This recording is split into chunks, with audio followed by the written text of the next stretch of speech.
Before we get started, let me just quickly remind you that the Jeff Rubin Show is brought to you by Audible. Audible is, of course, the leading provider of spoken word entertainment online. Spoken word, like this. These are words that I'm speaking. You can get more of those, and probably better quality ones, frankly. I don't know why you're listening to the show when there is so much high-quality audiobooks you can be getting from Audible. This week's episode is a lot about rap and hip-hop, and I like rap and hip-hop, but you can just hear by the way I'm saying it that maybe I'm not the most intimately familiar with it. So maybe a good audiobook for us all to download this week would be The History of Hip-Hop by Thomas Hatch. You can download that book and thousands more for free at audiblepodcast.com/Jeff Rubin. Free 30-day trial, free audiobook download on me at audiblepodcast.com/Jeff Rubin. Okay, here's the show.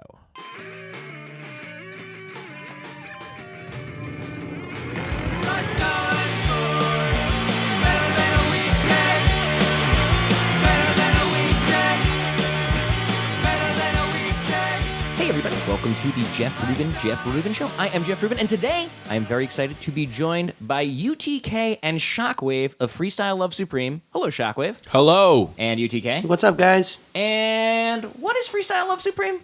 Freestyle Love Supreme is a theater, improv, rap, magical supergroup. Have a whole bunch of talented people, and we do. How many people are there? In a given show?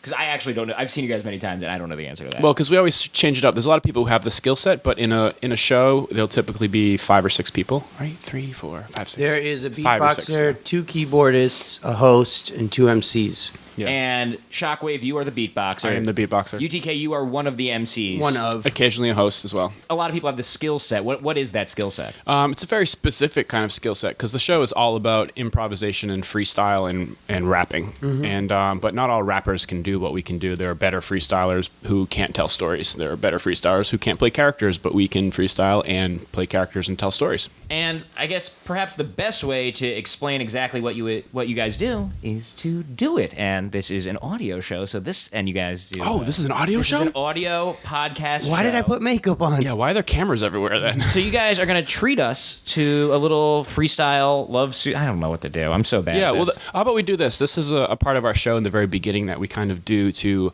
get the audience warmed up and to let them know what we do. It's sort of the most raw version of freestyle too, which is essentially called the Freestyle Cypher Session. And this is, how about you throw some words, or we asked Twitter, I think, right? See if so we twat, and we said, hey, just throw us some words, and you got anything yet? And we'll rap about them. Let's see if we got anything, because if not, we're going to pull them out of a book or something, right? Yeah. So basically, it's just words are thrown at the MC, and the MC just takes them and weaves them into his rhyme stylings. Yep. Okay, no words yet. So I'm going to read words to you guys from a random book off your bookshelf. Just pick anyone that you want. Freakonomics, we got Sesame Street, 40 Years of Life on the Street. You don't even need to read the books. I'm going for the Sesame Street one. All right, hold on. Okay.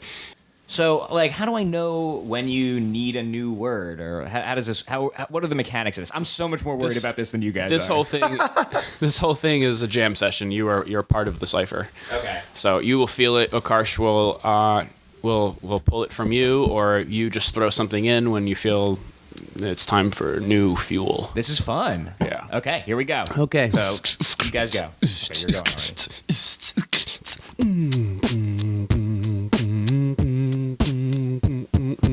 You can give me your first word. Right, I need a word, of course. Milestone. Okay. I work all day breaking my bones right here on this microphone. That's right, my style is prone to setting brand new miles to the stones. Freestyling off the top of my dome, right here in Shockwave's home. Got Hermit. that flow, Jeff Rubin Show. Call me a hermit, I'm green like Kermit. I smoke it all day long and I never ever heard it. Discern it, the rhyme flow, man, I learned it. Turn it sideways, my rhyme stays. You get all day long, I'm dazed and confused. I use Jeff Rubes, got to give me another word so I can use Zany. Okay, listen, I'm going insaney and zany. Nobody ever play me cause there are only like 3 Indian actors in the United States. See, listen, girls I wanna date me, but I'm taking and I'm baking, cooking bacon in the skillet. Listen, I'm real and I feel it. Adventures. Alright, listen, I'ma do it when I'm old. I'm on these dentures and tell my grandchildren about my adventures. I've got the tincture, I am a fixture in this freestyle love supreme little mixture. Buzzy. Okay, listen, cause I'm buzzy. I'm like Fozzie. No, I'm like Fuzzy. Bear anywhere, and I don't even care. When I was younger, I really wanted a teddy bear or an Oscar the Grouch doll. Listen, cause I rock for y'all. I'll do it all day long. The rhymes across the wall. Monkey. Okay, cause I keep it funky. I'm Duncan. Yeah, they call me the monkey. I'm like George, cause I'm curious. I flow so furious, serious. Leave him like Eddie Murphy, delirious. Eerie is spitting these rhymes now. I'm doing it. I ate a hot dog for breakfast. That was a non sequitur. Listen, cause I get with her every single second and I get better and better. Newsflash. Okay, here we go. You dash to your local radio station for the news flash. And here it is, Obama back in the office. And Jeff Rubin is on the show. And yeah, I am flossing. And I'll be rocking the microphone with my boy Shock. And it don't stop, cause we rock the clock, tick and talking. You could give me another word every Ginger. second. Say it again. Ginger. Okay. Oh, yeah. I want to moist minger from the Gilligan show. Her name is Ginger. She was the hottest one. Speed. Yeah, I'll be rocking, son. I give you what you need. I do it right now with speed. I keep it speedy and needy. Listen to me because I'm writing graffiti. I gotta be. Toys. Okay, here's your boys. My favorite Robin Williams movie is Toys. LL Cool J. Rock the bells on that flick. I'm doing it right now and I stick Prison. to your ribs. And I get in. I got the rhythm. I spend a couple nights in prison for writing graffiti on the wall in the Lower East Side. They kept me in there for a day and a night. Muppets. Okay, I rock it like the Muppets and puppets. Here's something for your stomach to fill it. Got to fill it. So reel it. Oh, spit it. ABCs. I'll be rocking on the D. One of the ABCs. 1, 2, 3. That was fucking fun. I was only half paying attention because I'm frantically looking for new words. I cannot wait to go back and listen to that. Let's break down what the hell just happened here. So one thing I noticed is when I said speed, you sped up. And you guys, again, I was looking at the book, but you guys seem to lock eyes during that. Are you like, is your beatboxing changing depending on what he's doing? Well, it's a relationship. It's a communication, blah, blah, blah, all those fancy words. But, in essence, it's just making music, So I'm feeding off of him. He's feeding off of me. I mean, we weren't locking eyes the whole time. It wasn't like... I tried to. How did you figure out that you can do that? Let's start with you, Shockwave. How did you figure out you can beatbox? Not only beatbox, but do improvised beatbox.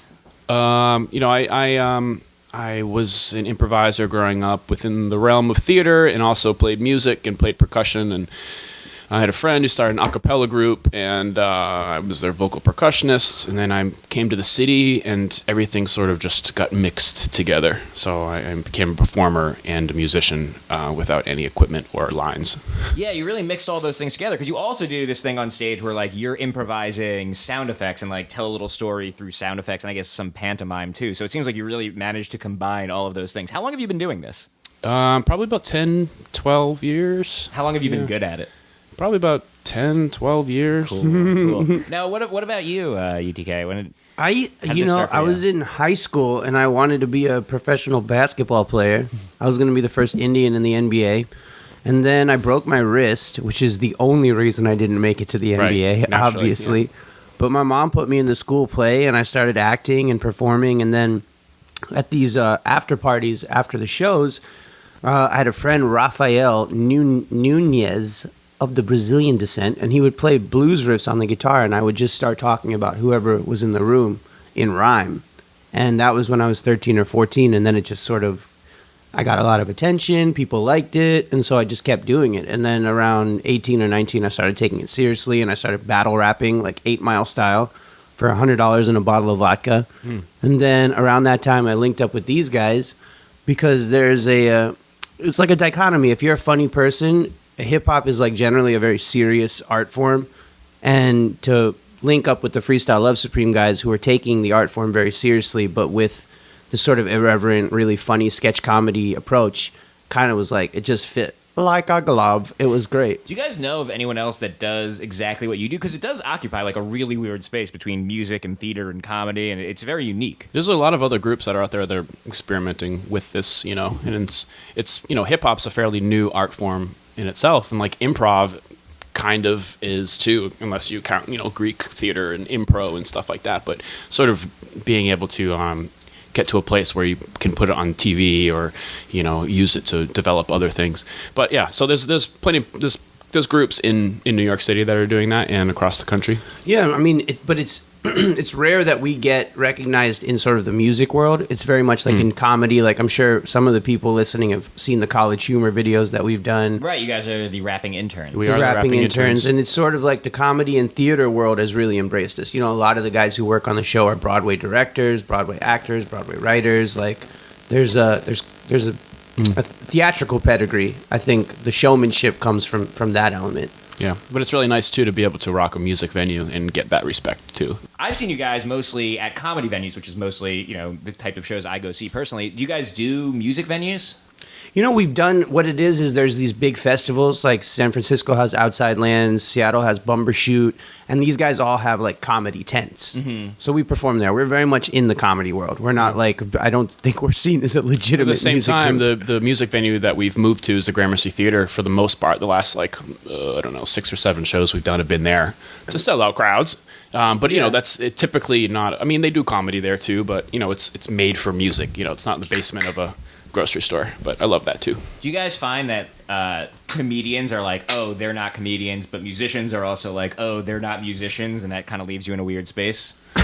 There's a line to toe, but I mean, there's more openings now in that whatever genre we fit in, like those guys who auto-tune the news or whatever. The Gregory Brothers. Yeah, Gregory Brothers. We great guys. What's up, Greg's brothers? Greg's. I love the What up, Gregory Gregs? Brothers. That is Yeah, but interesting. we've played with them, so that we kind of, I a think, good fit. probably fit the same niche, whatever they fit. As this other incredibly unique act that's inventing something new as they go along. Right, I mean, right. that's a good comparison because you guys are both funny, but also both like clearly musical talents. And the Gregory Brothers have an album that's like, have you guys heard their like quote unquote No, they're actual? really good. They're really good Yeah, musicians. and they they're- play live very well too. Yeah, and they're like, it's their album's like very serious. There's like nothing. It's like music your mom would listen to, and in a good way. It's like very straight ahead, like nothing ironic about it at all, as compared to, you know, what they're known for online, which is Right. like very silly. Mm-hmm. Do you guys have any quote unquote serious? I know you take this seriously, but you know what I mean when I say serious musical projects. Well, yeah, I mean, yes, there's a few. I was in a group, a hip hop trio called the Beatards for a long time, which does not sound serious, but we took fun very seriously. And we I mean, you opened guys up- would seriously rock a party. I mean, Yeah. it wasn't like, you know. We had fun. We opened for Public Enemy. I played Flavor Flav's 50th birthday party at That's BB King's. We opened. What was that for- like? He's crazy. I mean, it was cool, man. Chuck D. Met all of my hip hop like heroes. I met Grandmaster, not what the, Cool Herc, Grandmaster Kaz, Kid Kangle, Ice T, and Coco. What do they think about what you're doing? It's hard for them, you know what I mean? It's old school. It's anytime you're trying to, you know, talk to your elders in a field. There's a generation gap. You know, the way they did it is very different from the way that I was doing it at the time. So, I mean, there's always support. If you're a musician and you're watching somebody get on stage in front of hundreds or thousands of people, there's a bravery that comes with that automatically gives you respect. Right. But they may or may not think that a Korean, an Indian, and a white dude jumping around on stage with backup dancers is exactly their idea of traditional hip hop, you know? Right. It hasn't like you know, like you mentioned 8 Mile, and it obviously goes back further than that. Like, isn't like the cipher? That's a piece of hip. I can't stress enough how little I know about the history of That's hip hop. okay. But isn't that a piece of the history of it? That is the main lifeline. I mean, that's where beatboxing came from too. It's you know, not having the, you know, people just having an urge to stand around in a circle and just rap to each other, but then maybe not having like a beat machine or a stereo, and so somebody would be the beatbox, which is literally a drum machine. Like, I've seen those videos online, I'm sure a lot of people have, of like Notorious B.I.G. like rapping, you know, like on the streets and stuff like that. So there is a precedent for it. Oh yeah, I mean, it's part of the culture. It's part of the culture of hip hop. It's a dialogue. It's like picking up a guitar and somebody else picking up a bass, and you start playing a song together. Or, you know, it's like sitting down and being like, all right, let's play the Joker. together and let's riff off of that and improv off of it. So what's different about what you guys do? Like, what are you adding to the tradition? Well, I think what we're adding, like I said, is a showmanship, like a theatrical element. It's essentially a sketch comedy show, and the language is hip hop. So that's pretty much what it is. Improvised hip hop, yeah. Yeah. Because the fact that everything that we do is from the audience, every song that we do is fueled from, like, there's a structure, a unique structure to every song, and then every song has the words are all based off of a suggestion from the audience. Chris, do you ever freestyle? Do you ever MC? Or are you? I'm put into that position sometimes. Yeah, And you we can make do him it. You do can it. do it. I wouldn't say can do it, but you know, You're better than me, perhaps. That's debatable. I do this other show called The Beatdown at the UCB, the Upright Citizens Brigade, and we host 5 comedians and an audience member who freestyle against each other.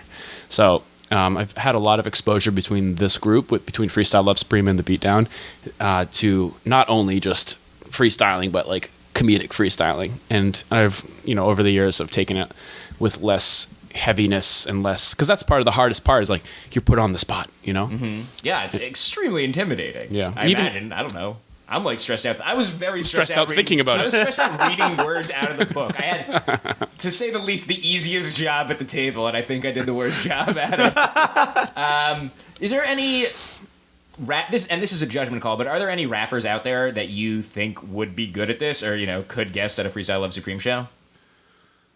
I don't know, actually. I mean, I'm sure if it really matters what their skill set is. If you're an MC or a rapper who writes their rhymes down and you aren't able to improv or freestyle, then no. But you have to have, I think a lot of rappers, I mean, human beings in general, have a sense of humor. If you have the skill set necessary, which is to take words on the spot, put them into context, create a story, act it out, play many different characters, all while rhyming and singing, then yeah, you might be able to do it. There's another part, I think, that the thing that is missing from our group is really ego. Mm-hmm. So there's not, it'd be very difficult. Which is a big part of hip-hop. Right. So it'd be really hard to get any sort of solo artist who has worked, their whole life or from one hit wonder in a year or something like that, who has seen fame and lives in that world of a lot of money and whatever and pride, and then come into an environment where you have to create things and say yes to other people rather than saying yes to just yourself. I mean, yeah, I had the same issue when I first joined the group because, like I said, I was battling and I was really like into like hip hop and dick swinging, and it's ego blasting. Wait, can you say dick swinging on this podcast? You can say lots of things on this dick podcast. Swinging, dick swinging, dick swinging, dick swinging, dick swinging, dick swinging. You can actually swing your dick around if you like. Yeah. That's what the cameras are for. This is me swinging my dick.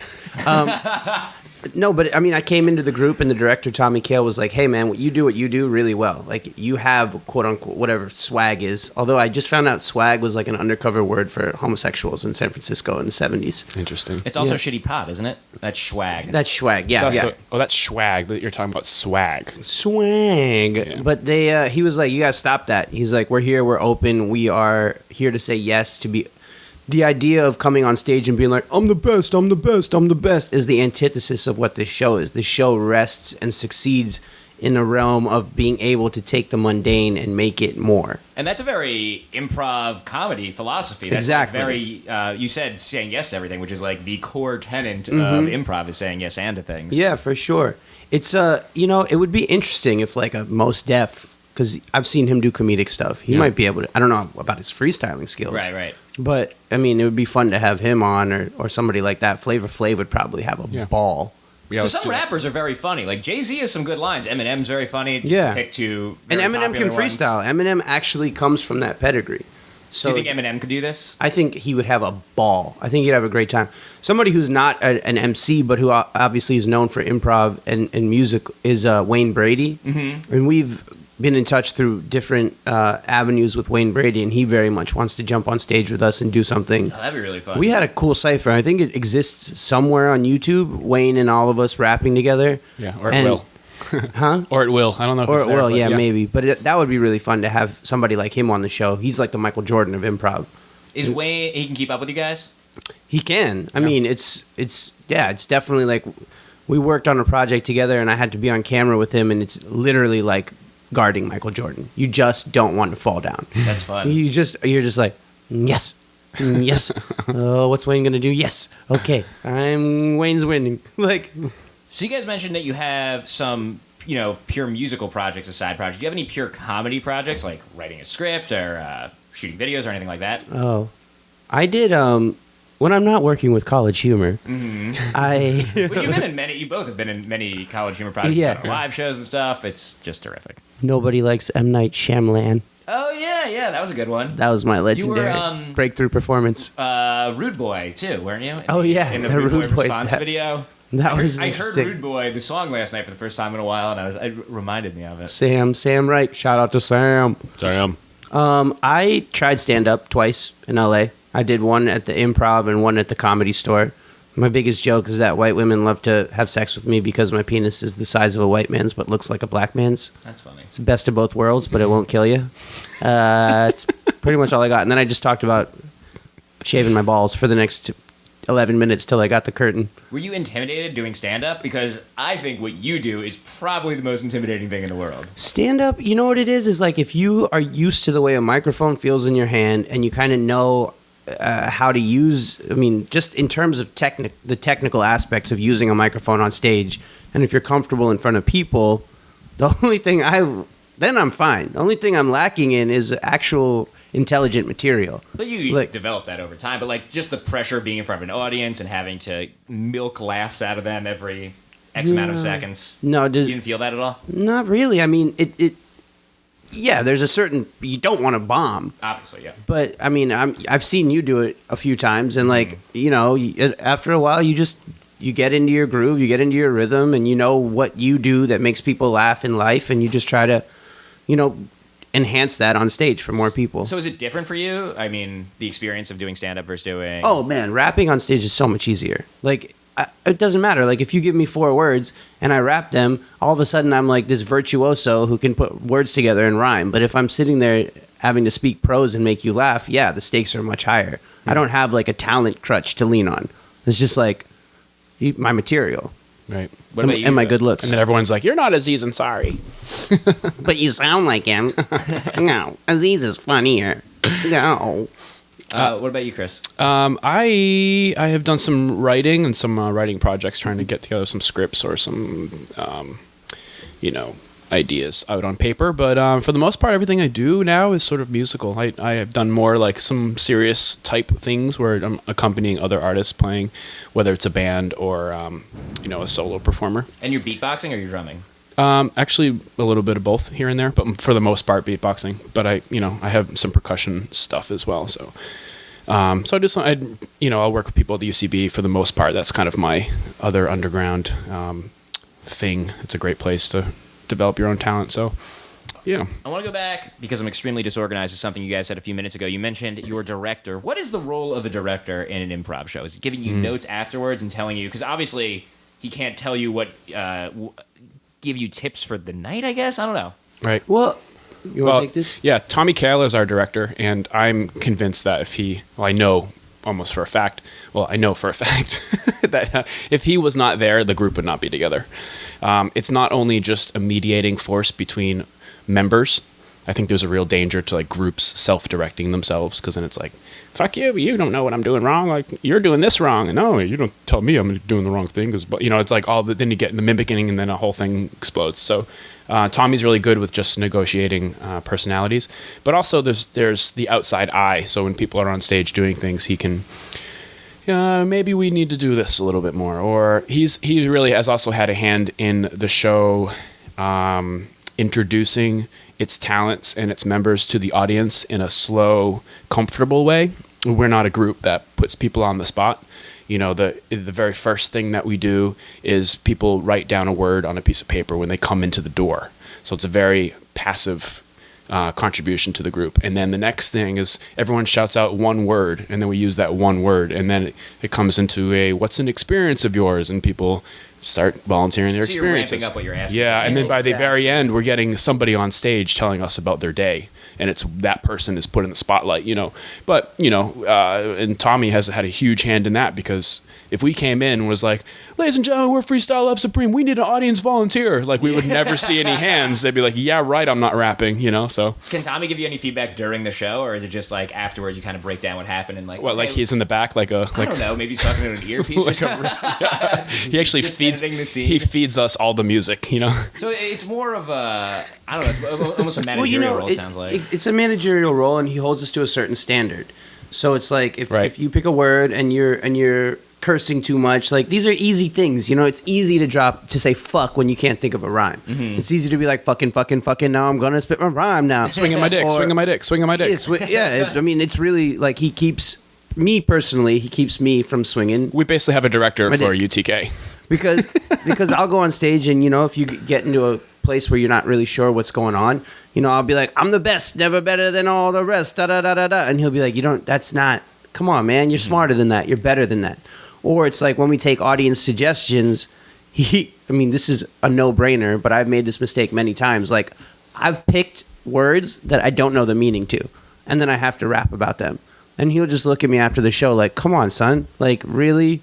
Either read a dictionary or just pick a goddamn word that you know, because you just made that whole thing up.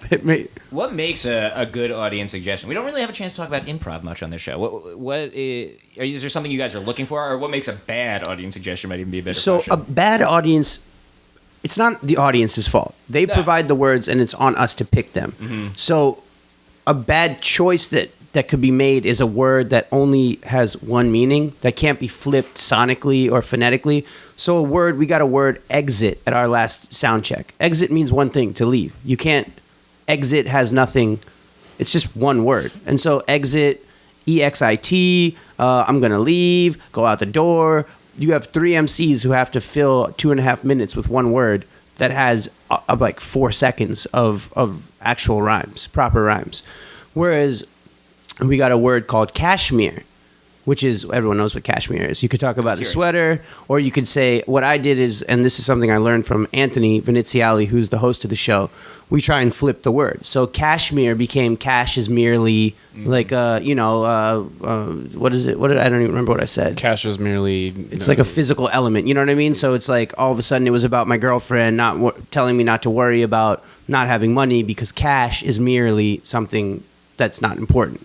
So that word has a lot more mileage, Or we had one time we got the word porn, which Anthony flipped because he has a Philadelphia accent into the word pawn, and he would play chess with his grandfather, moving the pawns around. So it's like these words that can be sonically sort of changed to mean other things. There's also the picking an action word. It's not just saying every song isn't like, let's just get a word, a random word. It's all sort of directed into what that piece on our show needs. To begin the show, it's an action word of some sort, which helps with our mic check, how we begin the show. So in order to do the mic check, we wouldn't take the word book. The question wouldn't be framed in a way, let's just have a random word and someone would say book. No, It would be yeah. like, it would be like, what's something, I don't even know how he says it. We but like, he's like an action word, to run, to jump, to to gesticulate. skip, yeah. And so you take something like that. Like I think we got defrost once. And defrost is cool because like you can take the actual meaning defrost, you can juxtapose it with heat, or you could take defrosting, like what's on a cake. Like,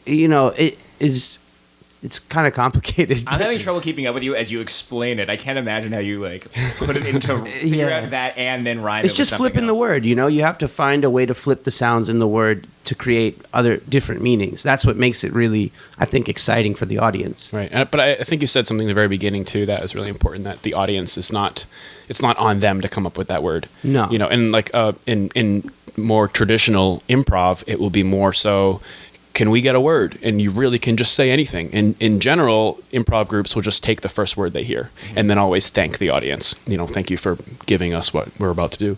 And it's on them to do what they can with it. Because you get an inappropriate suggestion, it's up to the group to decide whether or not to take that to an inappropriate place or not.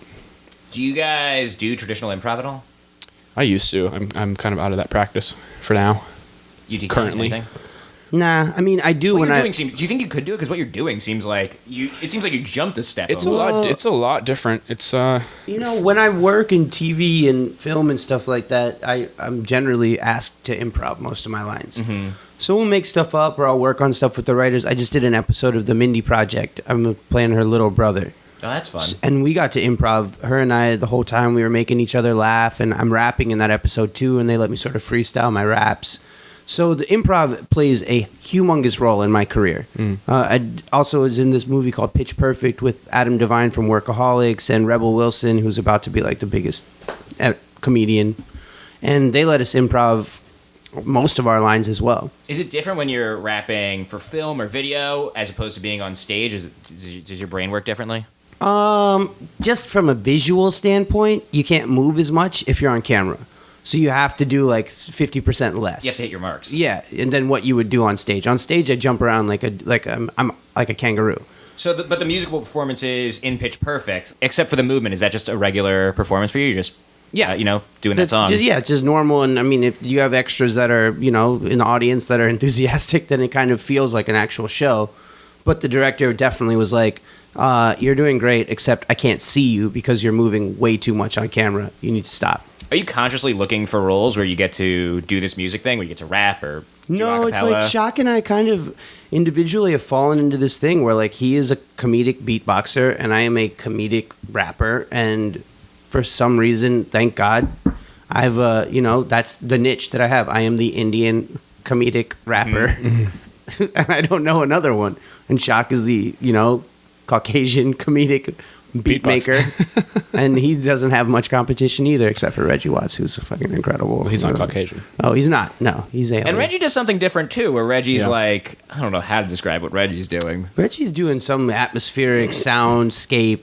I mean, it's Reggie's another one where like He's he could be in a incredible. comedy venue, he could be in a musical venue, and he like equally fits. did a and doesn't TED fit Talk. in either. Oh, really? he I'd did a love to see freaking that. TED Talk, man, and he just made fun of everyone in the audience. It was brilliant. He was like, also, and if, and sometimes, not even, to the third power of the fourth degree, Reggie's- when you are just gibberish. Atmosphere is a good word to describe what Reggie does, because Just- like it's not jokes per se, but it's funny. Yeah. And Reggie- it's almost like Brian Eno ambient music, but for comedy. So Reggie's big thing, and I'm good friends with him. He has a big adoration for disinformation.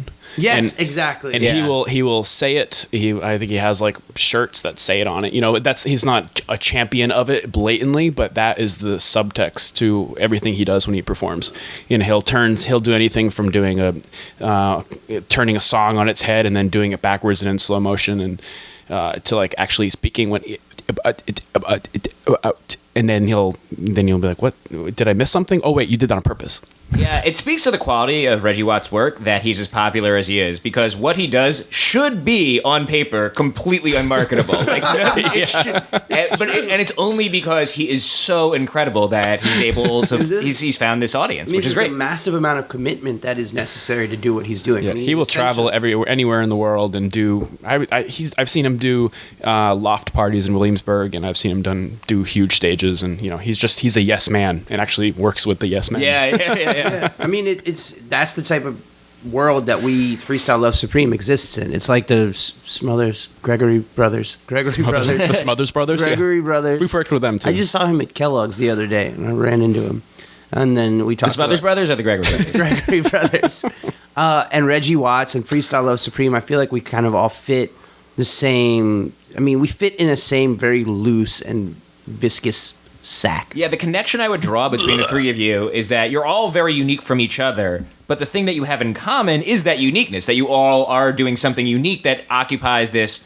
somewhat unexplored space between music and comedy. Obviously, there's been musical comedy forever, but you guys are not just, singing parody songs, you're singing novelty songs, but like, I don't know, combining them. All three of you, Reggie, the Gregory Brothers, and you guys are combining them in interesting and new ways. Yeah, the thing that I would wish is that, I mean, the essence of what we do is freestyle. So you can't really record it. And also after the fact, like if you're not at the show and you're not seeing myself or Shockwave or Lynn or Anthony sort of processing how they're dealing with the subject matter, after the fact when you watch the video, it was a lot like Whose Line Is It Anyway? You're always kind of like, is this scripted? Like, is this real? It doesn't seem that good. There's always a feeling of like, is this scripted? Because it's not that good. That's the ultimate compliment for an improviser, though. Is like, is this scripted? Yeah. Right. But not the second part. Not because the there's second part. something that happens when you put improv on tape and then you watch it later. No one's ever successfully done There's this. something. There's something Except for missing. Nick Cannon. What did Nick Cannon do? I'm wiling out. Right. But that was that was all written. I mean, there's whose line is it anyway? But like improv people will like kind of look down upon despite the presence. Whose line is it anyway was never scripted. Whose line is it anyway was always full blown improv. And that's the most successful thing. But it's not like that uses short form improv too, which is a little. I mean, it's funny because when we do our show initially, I remember getting the reviews, and when the reviews came in, and it was a couple like compared us to short form improv, and short form gets like a bad rap in the improv community. Really not for the right reason, but because it's almost why does it get a bad rap, and what is the right reason? It can be gimmicky. It can be you can go. There are go-tos that you go to, but there is really an art in short form as well. To be able to do those things that have been done, but in a new way, or to time them right, or whatever. But so it got a bad rap because it is short form, and it's that's easy. And long form is the one that everyone strives to become good at because that's where the respect lies because you're concocting a 45-minute story out of thin air, So, would you describe yourself as short form or long form? Because it seems like that's the thing. Medium form. That's the thing. Like it's an hour-long show, but it is made up of these different it's songs. But each song is like a story. So it's not, you're not just like throwing out a joke, forget it, move on to the next joke. Right. Like there is some building being done. Yeah, I mean, one song we do is called "Second Chance," where we get a mistake that somebody in the audience made, or a choice that they made that didn't work out right, and then we blow it up to the craziest degree, and then we rewind it, and then we give them a second chance, wherein they make a new decision, and it turns into a great thing, world peace or something like that, and that's something where it's a format of short form, like that could exist in a medium that is not music. But then we'll do something that is like Foundations of Freestyle, which we did early in the show, where it's just like words and there's no narrative based to it. So it's like it's just rapping. It's just showing the ability of whoever's doing it to do it. So you can't really compare it to short form or long form. How do you guys develop those new formats? Just play. I don't know. I wasn't there when they were being built. Yeah. I'm a fairly new member. 7 years in, I'm the young buck. 7 years in, and they won't let you forget it either. Nope, I'm still a young buck. So you guys have a set of formats, and you don't add new ones very often. We have some things, and we'll throw in new stuff. Like usually around like debate time in the elections, like we'll do a debate type thing where they characterize the not the contenders. What do you call the people? Candidates. Yeah, the candidates. And I'll sort of be the mediator and also doing the beat, and we'll kind of throw some new things in there. For the most part, we kind of know what works, and we do what that is because all the content is completely improvised. So it is a new show. The games have to be very structured. Mm-hmm. Yeah, and it does have that thing, like I had said, it builds to let the audience in over time. So we kind of have to we go with what works, but we do add some new things in there every now and then. Yeah, Second Chance is fairly. I mean, I think it was an old thing that was then brought back. Yeah. It could be potentially a wild card because it's so long. But the rules, in terms of like our rules that we've been given by Tommy and by ourselves, are very strict. What are some of those rules? Well, the rule, like, you don't, like I said, try not to curse if you don't have to. If it's not effective, don't do it. Always be open, stay positive. The yes and thing is going to happen. These games individually have a lot of different rules. Like where the beat starts, how the beat passes to the next person. Exactly. If it's layering. The minor minutia of how to get in and out of the songs, how to transition. Yeah. The idea of constantly making eye contact while on stage to know where people are at. I don't really want to give away the rules. Yeah, people should just see it and then guess the rules. Yeah. Yeah. I think if I broke it down show. for you, A, it would be really fucking boring, and B, then it's just like a magician telling his tricks. Yeah. And I don't tell my magic to nobody.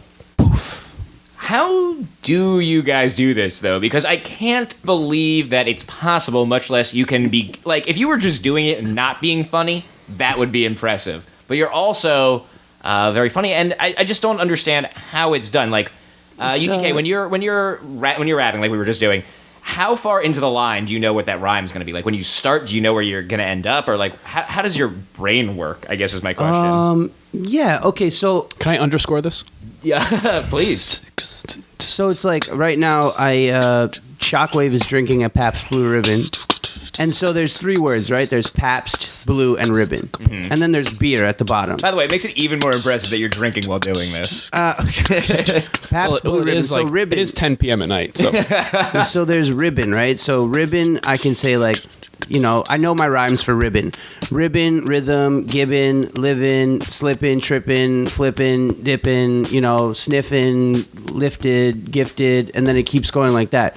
Blue, new, who, crew, you, me, do, poo, voodoo, all these things. Pabst, ass, grass, last, fast, mast, half-mast, past, present, reticent, resident, spitting from Maryland, Indian, giving them rhythm again and again without an impediment. It's just beer here, clear, disappear, rear, Paul Revere, near, Sears. Can we do 45 more minutes of this? I'm enjoying it. So it sounds just like it's almost, practice. Yeah, it sounds like it's just practice, really. Yeah. Like almost anything it's else. knowing. It's like math. It's knowing your equations. It's knowing what sounds work, what rhythms work, what tempos work, and yeah, it is very intricate, but it's practice. It's like learning how to dance, learning how to.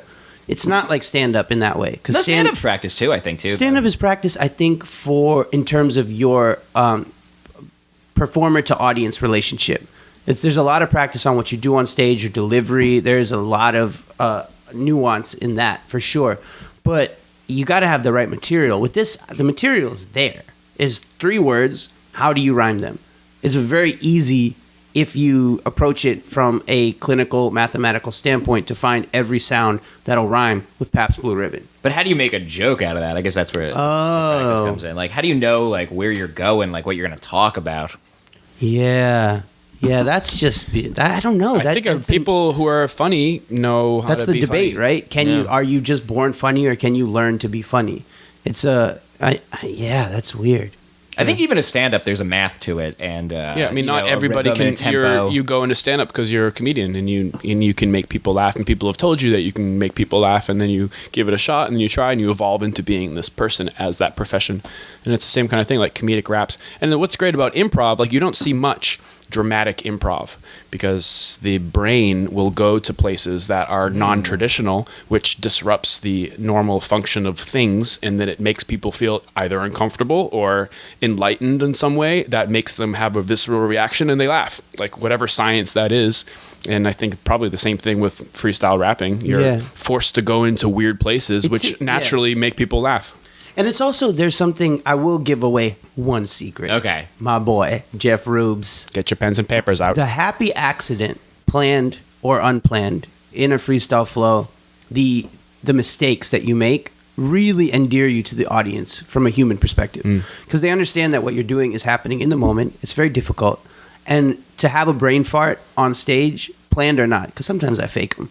But if you brain fart on stage, it really creates a free environment. It makes people think like, oh man, maybe I could do this because he's messing up. He's doing really good, but like I might be like, oh yes, my first girlfriend had giant boobies, breasts. They were really big, huge. They were. I'm telling you. And then you'll end up saying off the rap. Yeah. I'll be like, seriously, guys, they were gigantic. They were humongo bongos. And then I'll go back into. Or you create a pattern from that in which you say a word and then change the word, and then you say the word and then change the word. Yeah, and that's the exact same thing. I think in stand up, like I think you always get the biggest laughs when it's just like something that happens in the moment, like someone drops something and you respond to that because it's something, if in stand-up, if you're talking about, I'm looking at your pinball machine, you have this awesome pinball machine on the wall. If you're talking about pinball, and some people know pinball, some people don't, but if someone drops a glass in the room, everyone knows what just happens and everyone has the same. And it's the same with sketch too. Like on Saturday Night Live, the biggest laughs are always when like Jimmy Fallon starts to break and like everything starts to come apart. People love that. It's always so fun to see. Yeah. What about you, Shockwave? What's going through your head while you're beatboxing? What are you like looking for or thinking about? I guess it depends on what it is that I'm doing. If I'm performing solo and I have nobody else to worry about, then it's what the hell am I going to do next? I gotta pee. I'll be right back. And then if it's we can pause it. Should we pause it? Let's roll through this. If it's say within Freestyle Love Supreme, first and foremost is don't drop the beat. That's the most important part. I am the wave on which they're surfing, and if there was no wave, they to drown, so I need to keep that going. And then I think the second thing I think about is just being open and listening to both the words and the keyboard or keyboarders that are keyboarders that are playing along with me, and to respond to what they're doing in some way, shape, or form. And then the third thing I think about is how then I can make that more interesting. Change up the beat or switch it or change up the style or the genre or change up the thing and what's he doing? But to not detract the focus from what's going on, because unless it's my turn to do that. Like you were doing when we opened the show and the speed came up and you sped things up. Yeah, so I hear speed and that naturally is like, I can get this going faster. So. All right, while UTK is peeing, what is the worst part of him being in the group? Well, he has these habits where he swings his dick around. Just a lot of. And it's a really big dick. Oh, he's back. I'm back. He's back. Well, Shaq, do that. You remember we were talking yesterday about the subtle things you do to change the beat while you're doing it? Do you remember? Yeah, I did a lot of this in the last show too, because my favorite thing to do is to say Anthony Two Touch is hosting the next game and next song and getting suggestions, and I will just be sort of underscoring it, and I can see people in the audience like bobbing their head to what I'm doing, and it's a really nice thing to be like, oh, someone's listening to this. I'm just trying to fill the space, fill the void, and if someone's really listening to it, it really helps inspire. Will you give that example that you did though yesterday? Yeah, so it would be something like when you hear the beat, if it goes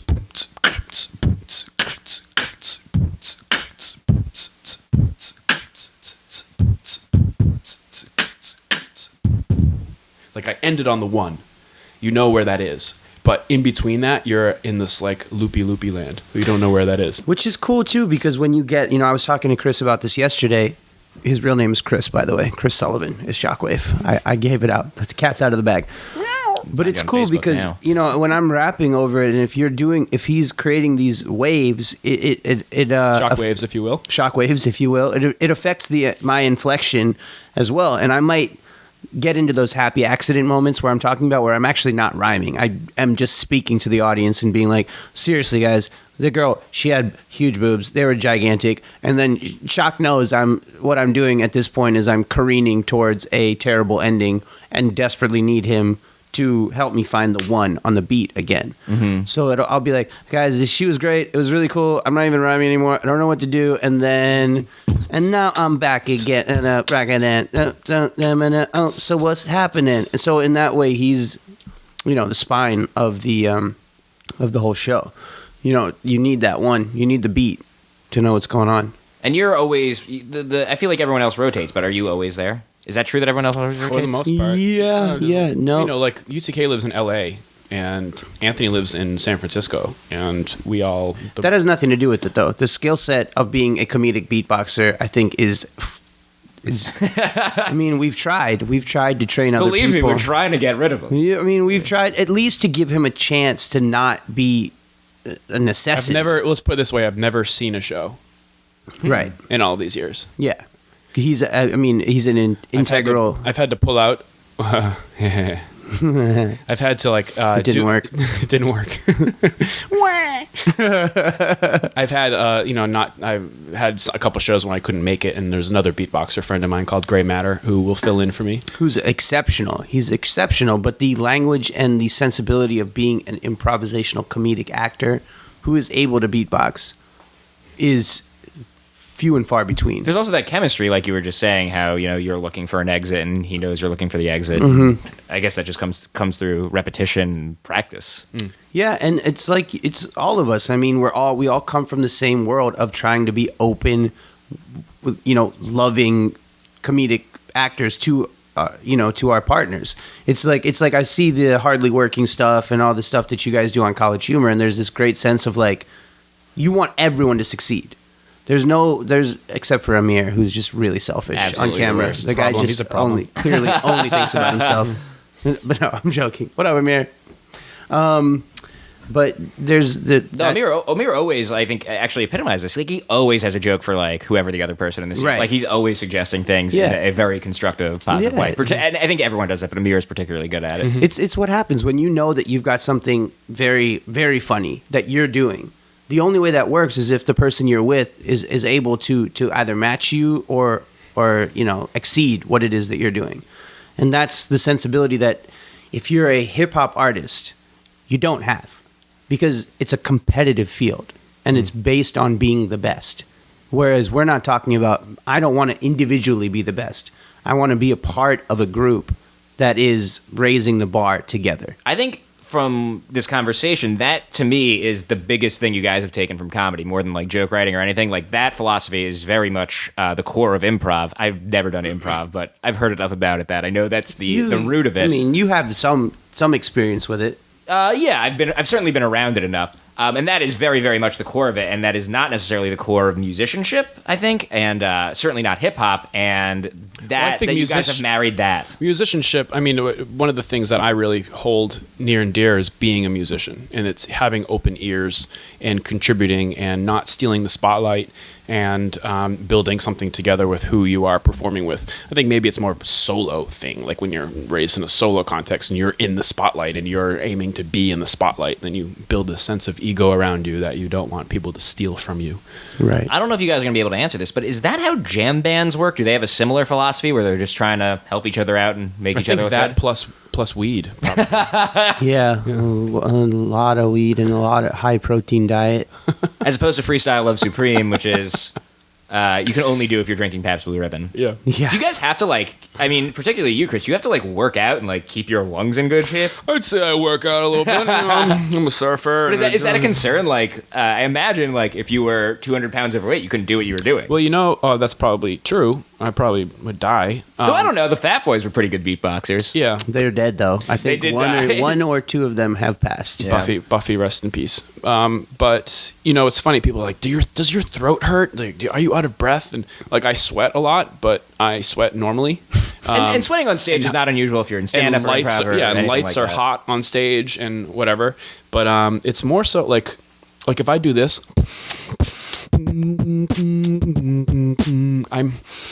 I'm breathing at the same time. Circular breathing. It's hard, guys. It's not easy to do.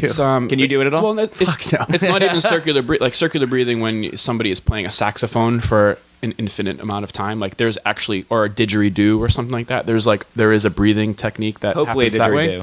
Hopefully they're playing a didgeridoo. Giant with a swinging saxophone at the end of it. Well, I think a lot of people don't realize that what Shockwave is talking about is what jazz musicians and Aboriginal Australians do, which is and Tibetan monks.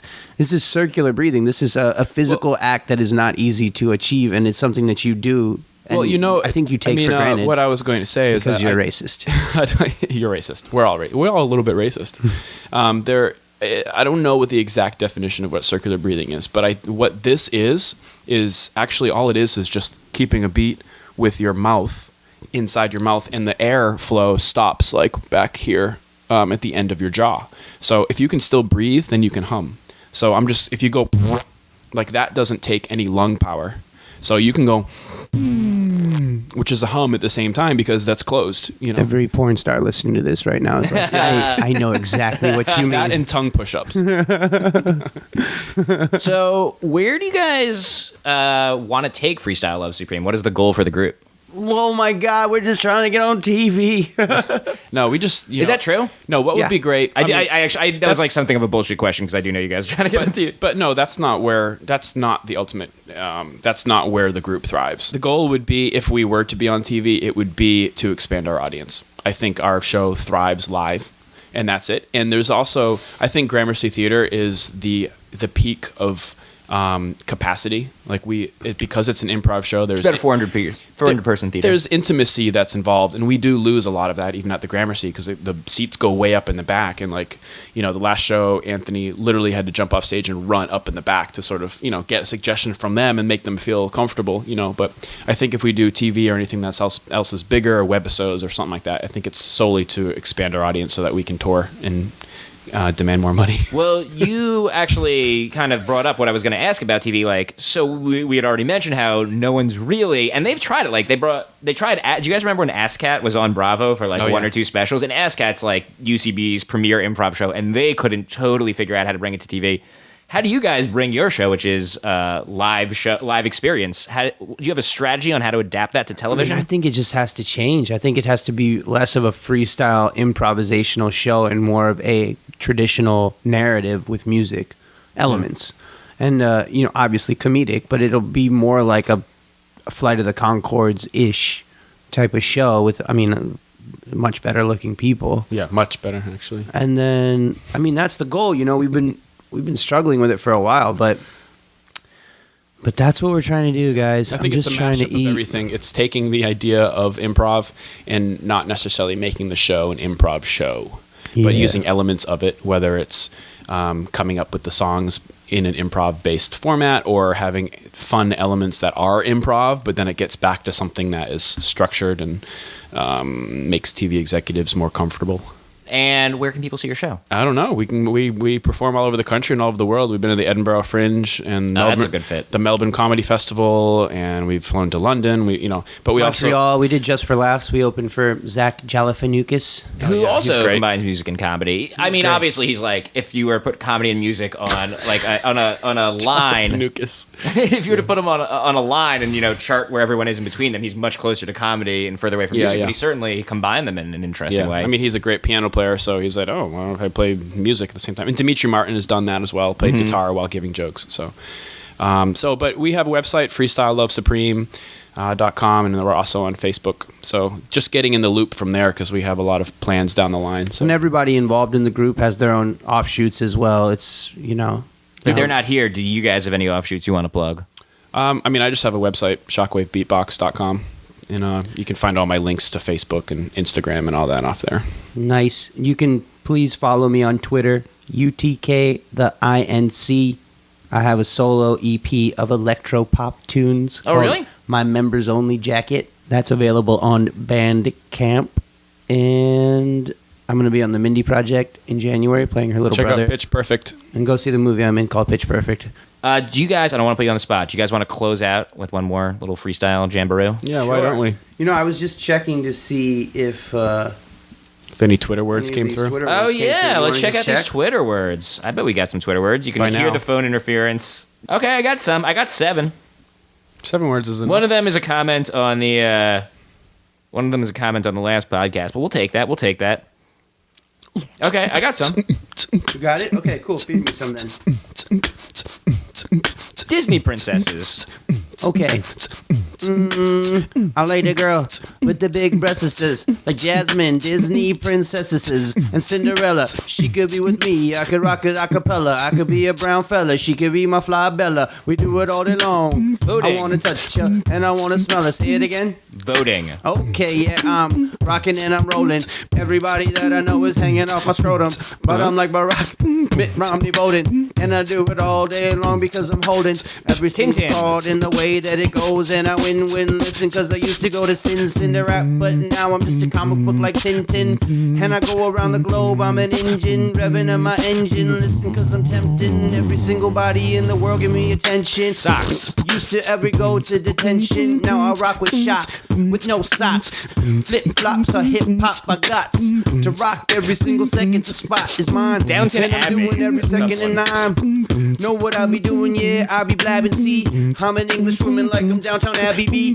Yeah, I don't even know what that show is, but I heard that it's great, so I gotta go see it.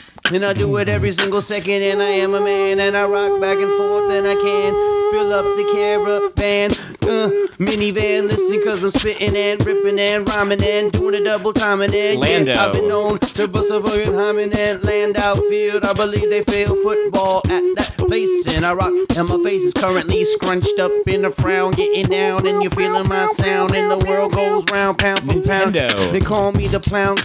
Back in the day, I smoked weed out my window and played duck hunt on my brand new Nintendo, which I got when Super Nintendo came out, cause I had immigrant parents that didn't want to pay out of their pocket for a little video game socket. Pee-wee.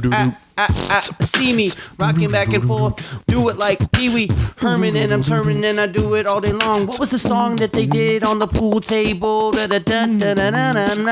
Tequila, rock ya, you feel ya. Listen, I'll be smoking on this and Amelia drilling ya. Now I'm just speaking gibberish and I'll be willing ya to Embarrassing. listen to the way that I rock, and I'm doing this all day long. It's embarrassing the way that I play the microphone. Call my parents and tell them I'm misbehaving with the way I'm playing on the microphone with the beat shock waves, and I do it all day long till the days in, and I keep it going, gonna stay at a days in. Pizza. Everybody knows that I'm dazed and confused, and hey miss, nice to meet you. Going back to LA, so I'm about to eat some pizza, cause NY everybody knows got the best slice. I'm on the mic, spitting so nice. Holy fucking shit, that was fun. God damn. gosh. People, go see Freestyle Love Supreme. That was incredible. Thank Thanks. you. That was amazing. We ran out of suggestions, and then there was just things people were tweeting me about, like Nintendo and pizza. Randomly, yeah. you could see where we you can probably, if you listen to it, figure out where we crossed that line. Teetered. But guys, thank you so much for doing this. This was so fun. Thanks, Jeff. Freestyle Love Supreme. Go see him. Thank you.